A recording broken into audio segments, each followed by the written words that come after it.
This is Democracy Now! I'm Amy Goodman with Nermeen Sheikh as we turn to New York, where Democrats Mondaire Jones and Ritchie Torres are set to become the first two openly gay black members of Congress, replacing lawmakers who are retiring after decades in Washington. Ritchie Torres will represent New York's 15th district in the Bronx. Mondaire Jones will represent New York's 17th Congressional District, including Rockland County and parts of Westchester County. He is replacing the longtime Congress member Nita Lowey. Mondaire Jones joins the progressive wing of the Democratic Party, supports the Green New Deal, Medicare for all, a $15 minimum wage an hour. We welcome you to Democracy Now! These are historic wins coming as the Democrats have held on to their majority in the House but lost races in key conservative districts they won in 2018. Mondaire Jones, welcome back to Democracy Now! It was great to have you with us on election night. Can you talk about what your plans are right now? We are speaking to you on the eve of the announcement of who won the presidency today. What does your victory mean for this country? And what a joy it will be when the future President Biden is able to announce his victory in the coming hours or days. With respect to my own election, it means that the era of small ideas is over.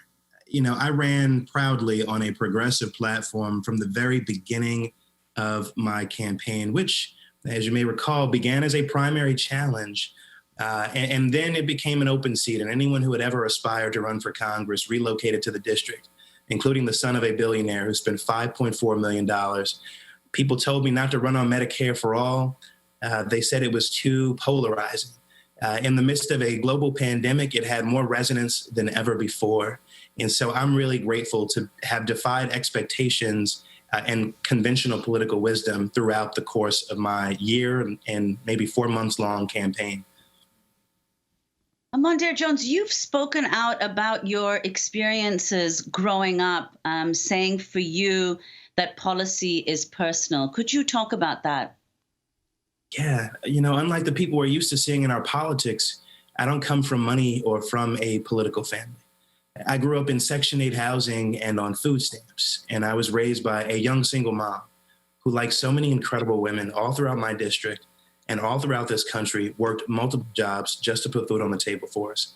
So when politicians in Washington debate the need for a $15 minimum wage, that's not an abstraction for me.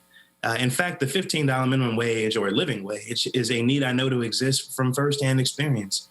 And by the way, my mom got help raising me from my grandparents. My grandfather was a janitor and my grandmother cleaned homes. And when daycare was too expensive, she took me to work with her.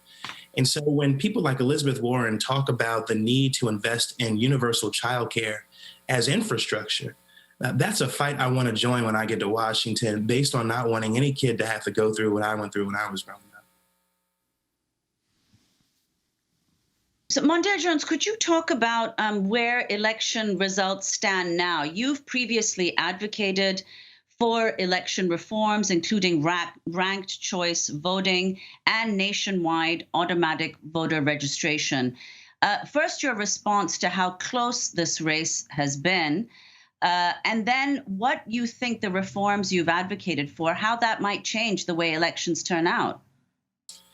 You know, we are still watching the data roll in these swing states in particular. But, you know, your point is well taken. I think many of us on November 3rd expected the margins not to be what they were. We expected them to be more favorable, the vote count, towards Joe Biden. Of course, the absentee ballots skew heavily Democratic. And many folks who are expert in this area warned us not to freak out on November 3rd. So I'm waiting patiently with respect to that. We'll continue to press for democracy reforms.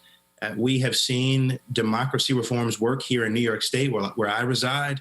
Early voting was a tremendous boon, and in fact has saved a number of my colleagues, I think, in various parts of New York State that are more competitive than my own district here in New York 17th.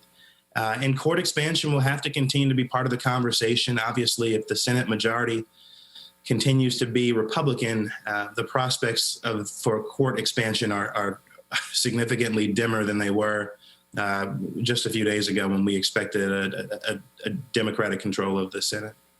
And I notice you're using the word court expansion, not court packing. But I wanted to ask you about another issue, Mondaire, and that is, or Congressmember-elect, the USPS, the U.S. Postal Service, shows thousands of mailed ballots missed Election Day deadlines. Could be tens of thousands of ballots not getting to be counted. You're involved in a lawsuit against the United States Postal Service yourself that was just settled. Is that right? Can you talk about the significance of this, with the Postmaster General being Louis DeJoy, a mega donor to President Trump's campaign?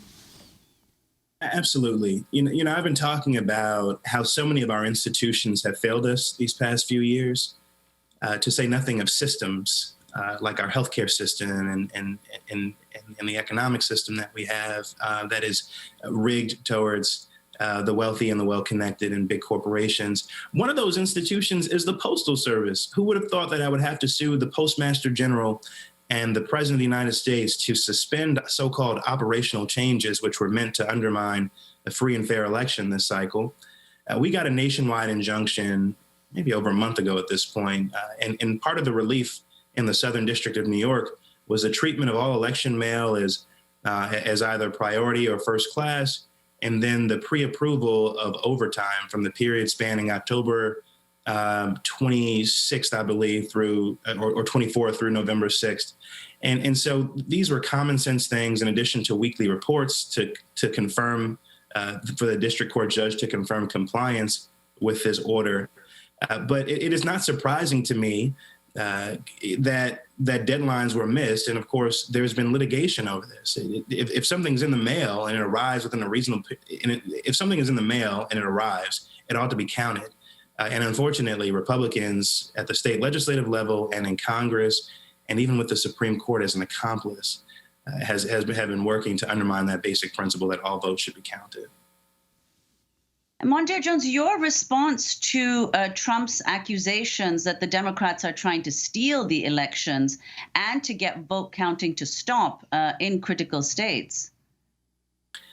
You know, it is not anti-democratic to just want every vote to be counted. And I was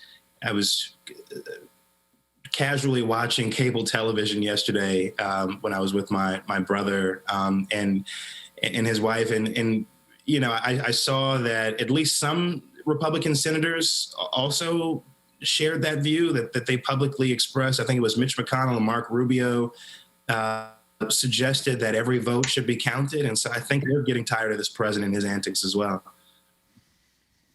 What's going to be the first? Go ahead, Nermeen. That some of the policies you've advocated, Medicare for all and the Green New Deal, these are not policies that Biden has endorsed.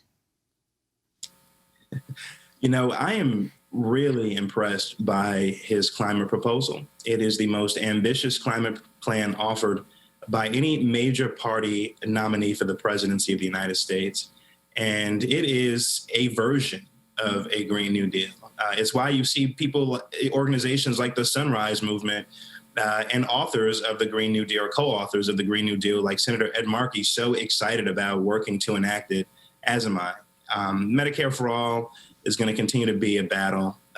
Obviously, a public option would be an improvement upon the status quo. Let's see what the Senate looks like, and let's see what Joe Biden is able to do using the office of the presidency to get Republicans to come to the table if they maintain their majority in the Senate. Mondaire Jones, we want to thank you for being with us. Democratic Congressmember-elect for New York's 17th Congressional District, one of two openly gay Black members of Congress, the first making history in this country. That does it for our show. You can track the presidential election, see the latest vote count state by state at democracynow.org. Special thanks to Julie Crosby, Mike Burke, Renee Feltz, Miriam Barnard. I'm Amy Goodman with Nermeen Sheikh.